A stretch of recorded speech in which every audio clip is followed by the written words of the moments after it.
Hey guys, how you doing? It's Nation here, and here's another painting tutorial. So this is for a model from Mierce Miniatures. Now I love Mierce Miniatures range.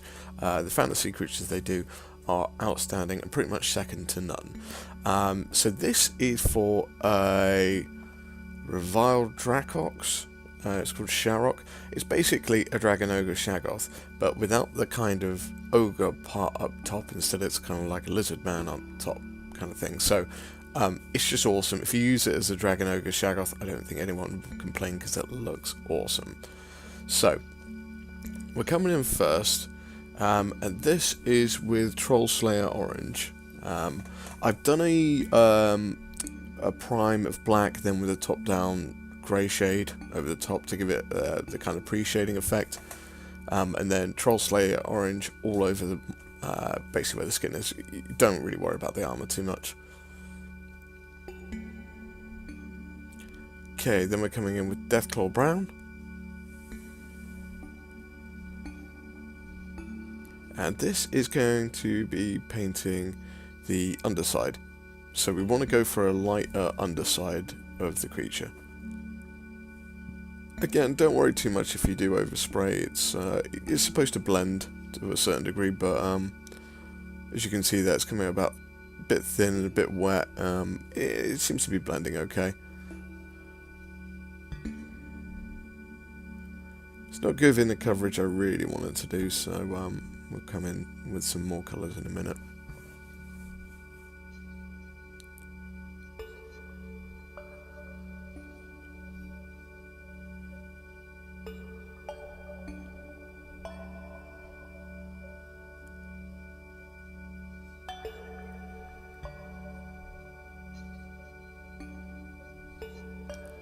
Okay, now we're going to use Vallejo Game Air Khaki.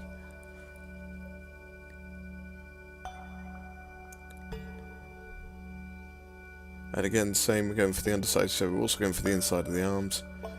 This is a bit closer to the colour I was looking for. So we're just going to do the underside and like the inner of the limbs. If I were to do it again, I think I'd go back and do more of the face this colour as well. I think it gives a more pronounced drawing point towards the face.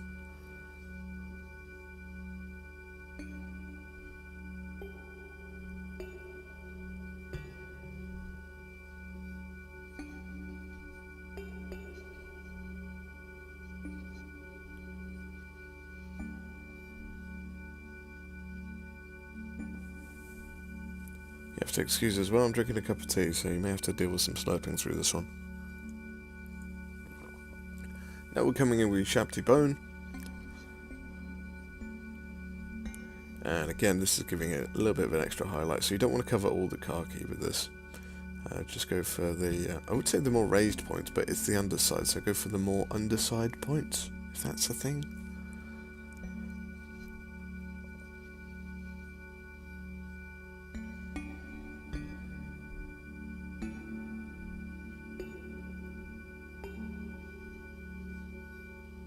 And I decided to try and do the horns as well, so it just gives me easier to do the base colours later.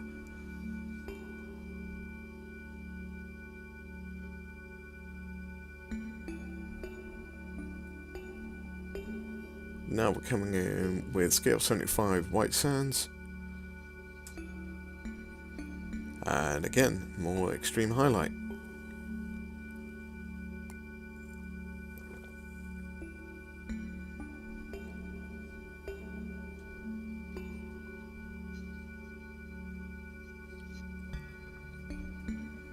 Okay, now we're coming with Seraphim Sepia from Citadel.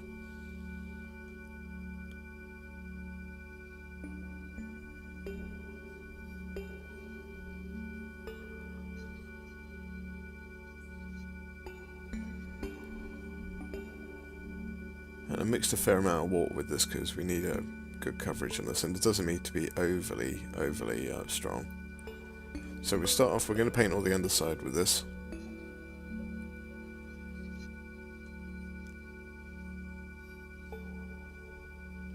So I'll start bringing in a bit more tone back into the white, also fill in some of those cracks and get a bit of a shade going on.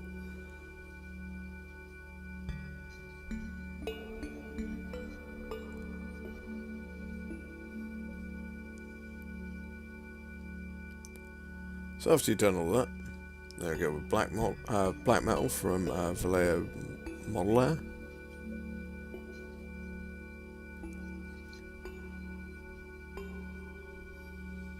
And we're going to paint all the metal with this.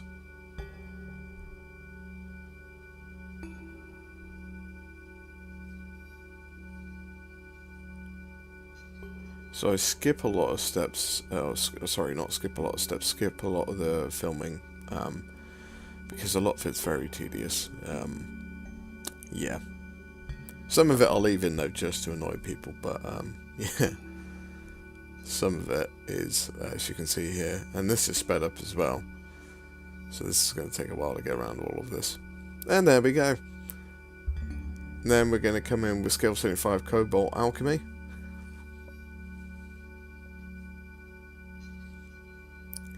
And this is going to go over the top. So this is kind of like a highlight, so you don't want to completely cover it. Kind of like an overbrush, it will probably suffice. Just wanted to add a bit more kind of colour into the metal, want to give it a colder look. Cobalt Alchemy is quite nice for that.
Now the axe is a tricky point because I didn't want to cover all of it, and I wanted to kind of get a almost non-metallic metal kind of look to where you get a highlight in the area, so it's just highlighted the centre of the actual blade, and the rest of it just got an overbrush.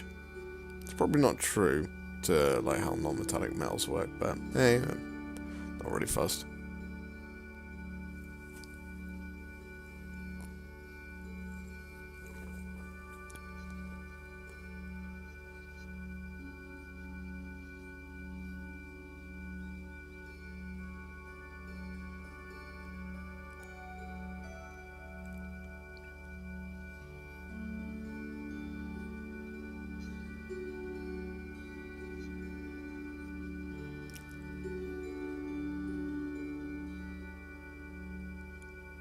Okay, now we're coming in with Model Air Aluminium. And this is pretty much a dry brush, but you can go a little bit heavy with it. We're going to use a wash in a little bit to try and bring it back down, but yeah, closer to a dry brush this time. And we're just aiming for the raised areas.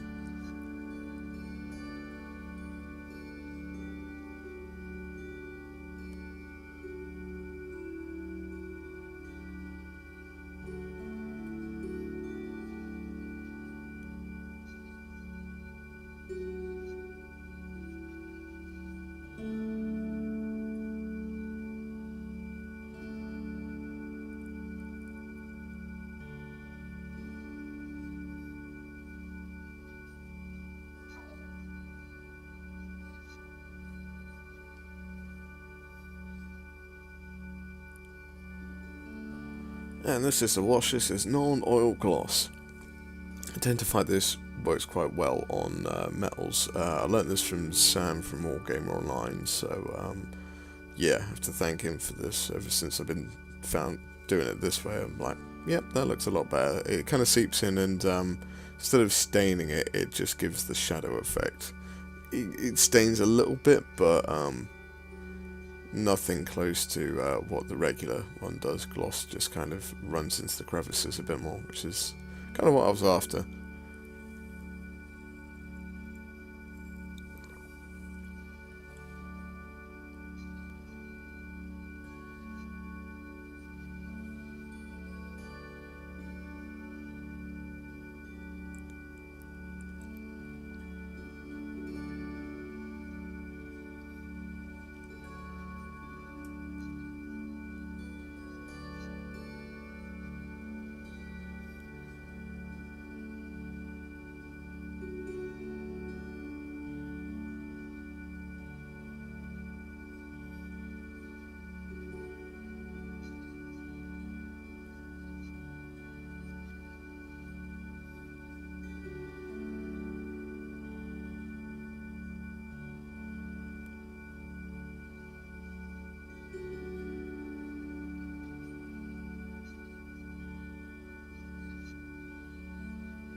Okay, now we're going to use some Magrax Shade Gloss. And this is going over all of the orange bits. So the reason why I do this, as I said before, I like it, the gloss is run into the crevices a bit more. So I thought I'd do all this and I should get some nice definition on those scales.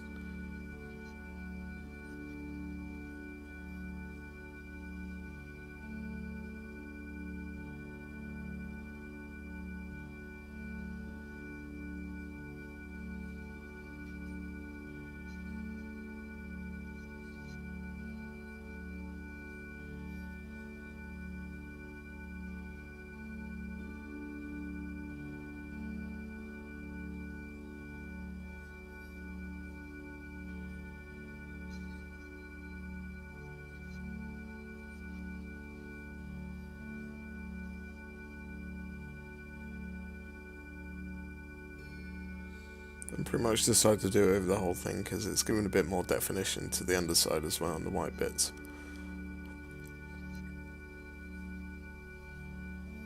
But if you're a little bit afraid, just thin it down a bit so you don't get overly strong sort of shading going on. That's the words.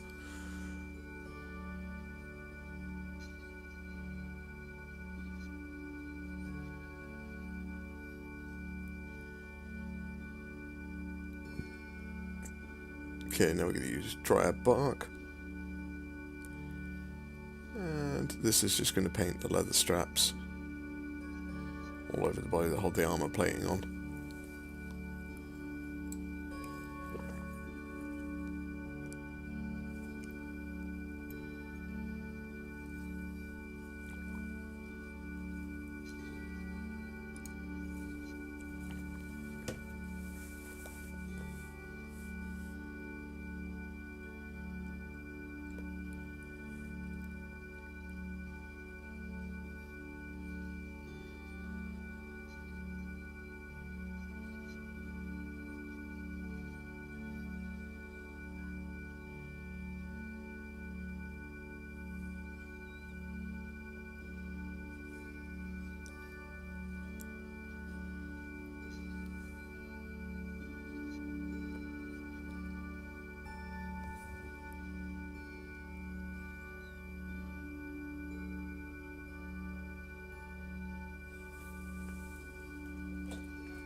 Okay, now we're coming in with leather brown.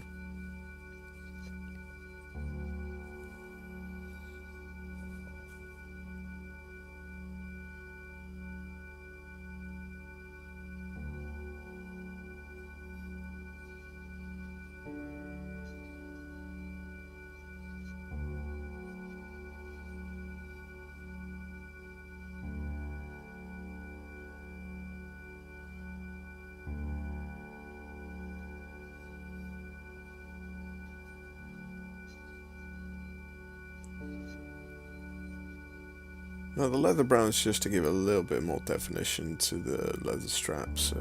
You don't have to be overly neat with it. We're going to put a wash over it later as well, so don't worry, just try not to hit any of the metallics when you're doing that.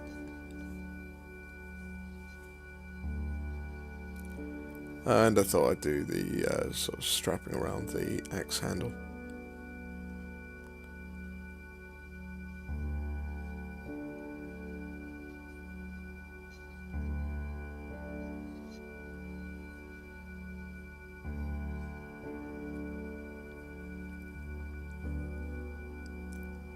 Okay, now we're coming over Sandry Dust.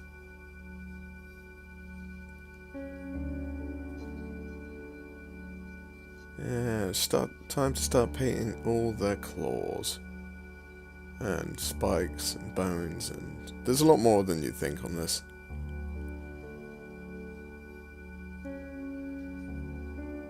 The main bulk of it are these spikes on the back.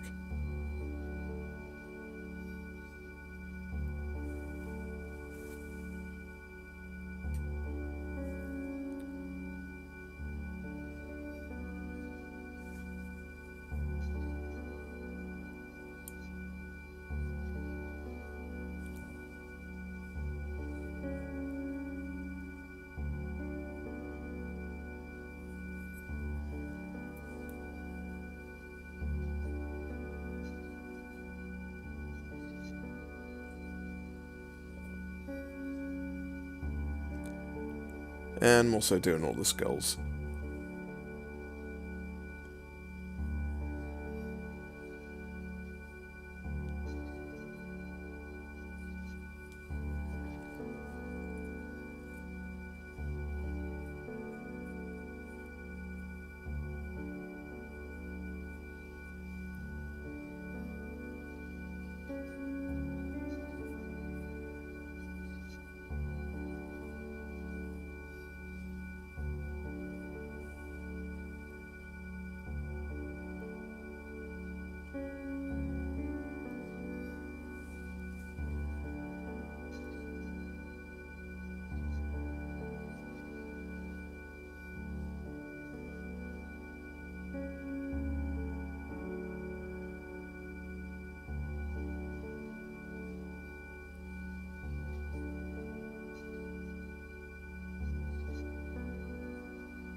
As you can see, there's a lot of spikes.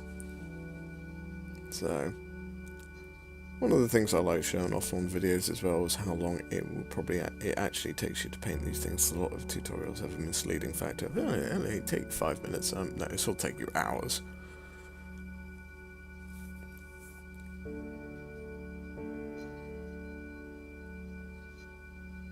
Okay, then we're coming in with Troll Slayer Orange. Now we're just going to paint random scales.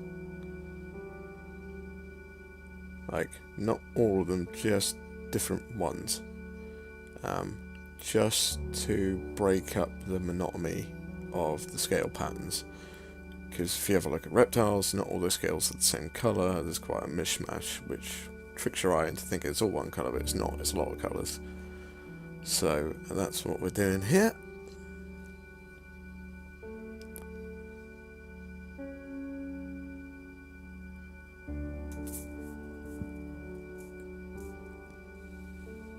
And coming in with Fire Dragon Bright. And doing the same again, picking up some different scales.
Okay, now we're coming in with Xandri Dust or Bleached Bone. You take your pick really, it doesn't really matter too much. Again, picking out some other scales to This will make it seem like it's lighter than it actually is, because again, lots of colours tricking you into thinking it's a different colour.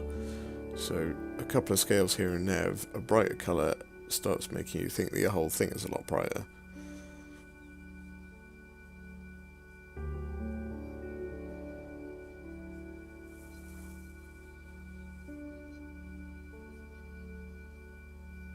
Also starts giving it a bit more depth,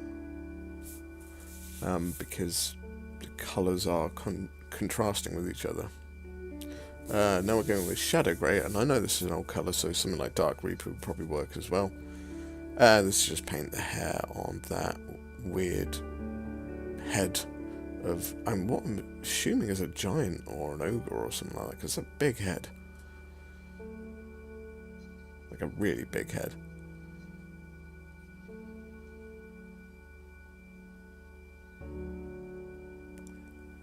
Okay, now this is, I believe, Ushabti Bone. Again, just hitting it with more towards the base of the horns, because we're going to make the tip of the horns darker than the base. And then you just start highlighting up with different colours. The only opposite thing is the teeth. The teeth, the tips will be white and the roots will be darker. But for the other things, the tips will be darker and the roots will be lighter.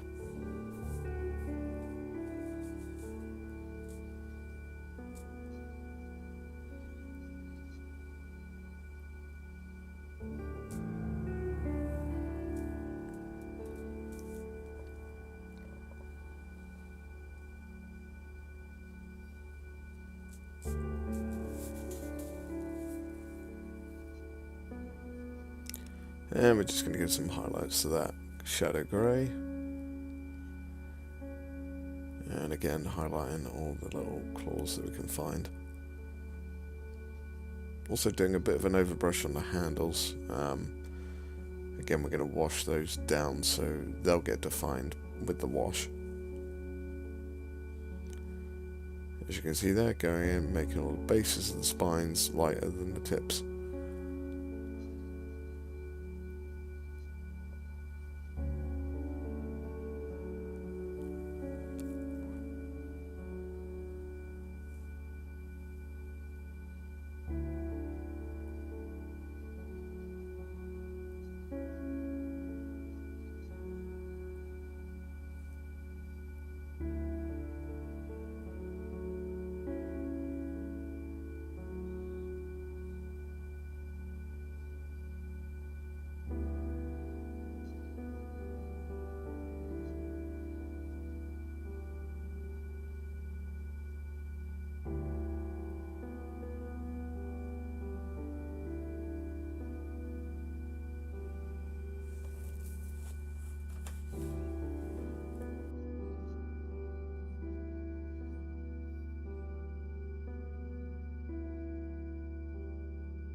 So again, we're highlighting up all the bones and the skulls here. So just pick out the highlights with those, don't bother doing a whole lot.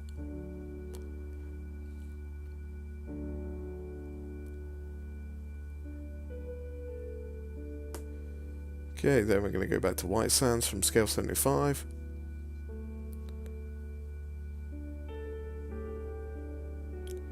And these are going to be extreme highlights.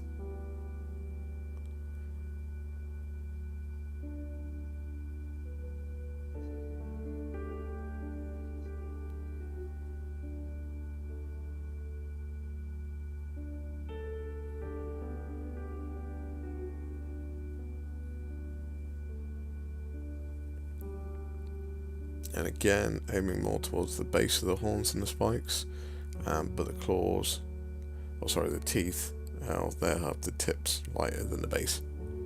Or root. Yeah, it's root with teeth.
And what I'm doing here is just highlighting it with some little bits of red. So picking out some scales with a pick of red, doesn't have to be too stark, but this just starts adding a little bit more depth to the scales as well. So we've done a lot of highlights, we're going to add a bit more depth into them now.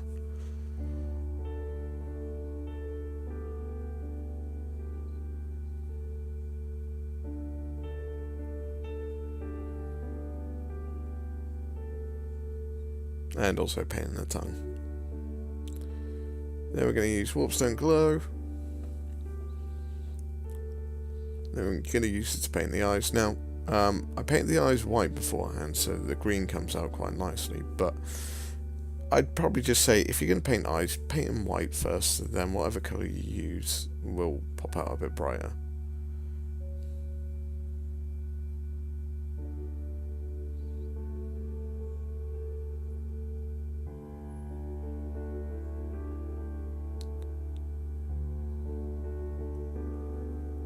And this is XV88, and this is just going to highlight the shaft of the axe.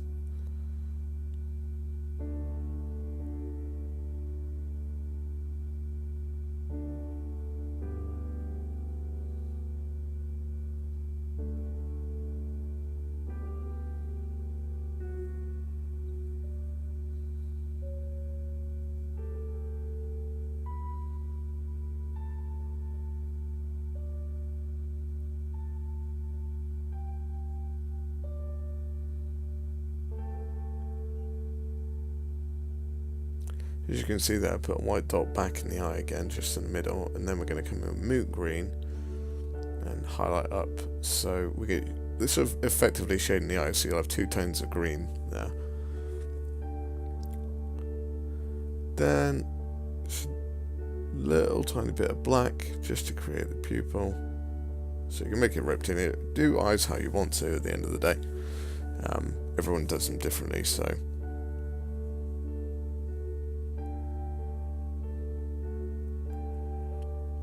Okay, then we use Baletown Green, and you don't see it, but it's just a wash in the eyes.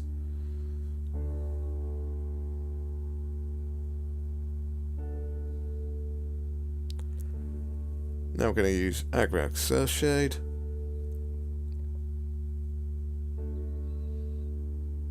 Now we're going to do this all over the handle straps of the axe, the shaft.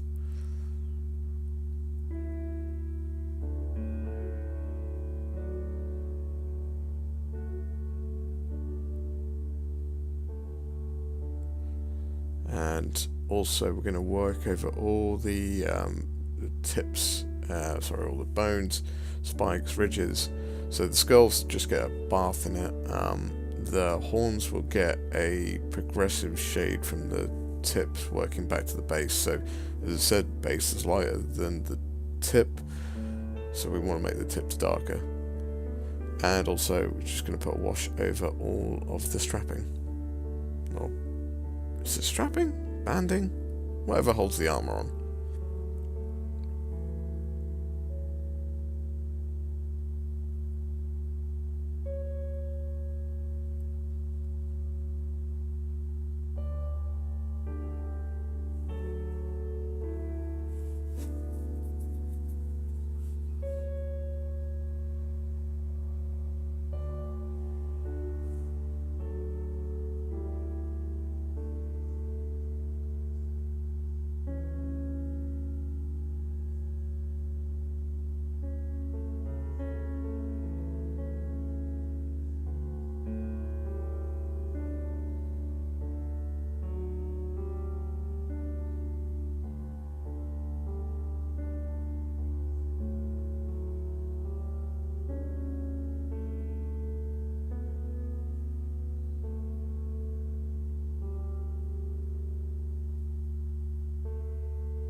Okay, and that's everything sepia, just going on to the roots of the teeth.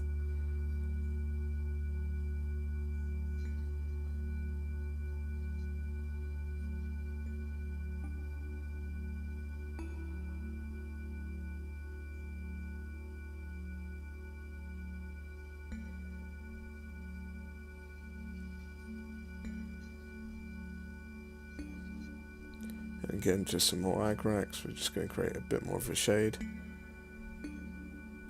So again, going for the tips.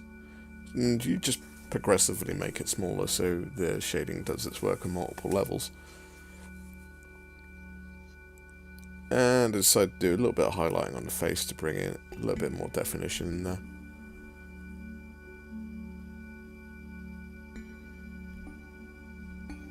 And also some of the plates on the front legs, because they look a bit more reinforced armoured, so I wanted to draw a bit more attention to them as well.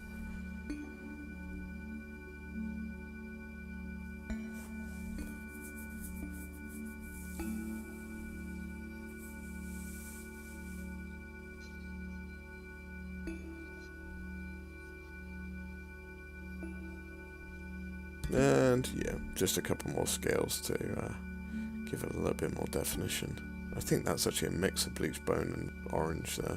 So they're going to use no oil.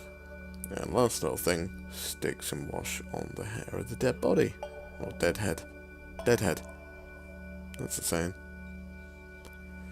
Then we stick him on the base, and ta-da! Done did. So, yes, thoroughly enjoyed painting this. I thought I should show you guys what it looks like. Hopefully with the Beast of Chaos thing, this might give you some inspiration. As I said, if you go check out Mierce Miniatures, they've got you covered. If you have a look, they've got an entire range of fantasy. More extensive possibly than Games Workshop now, so it'd be worthwhile go check it out. So, I hope you've enjoyed it, and I hopefully will catch you for the next one. So I'll see you later, guys. Bye-bye.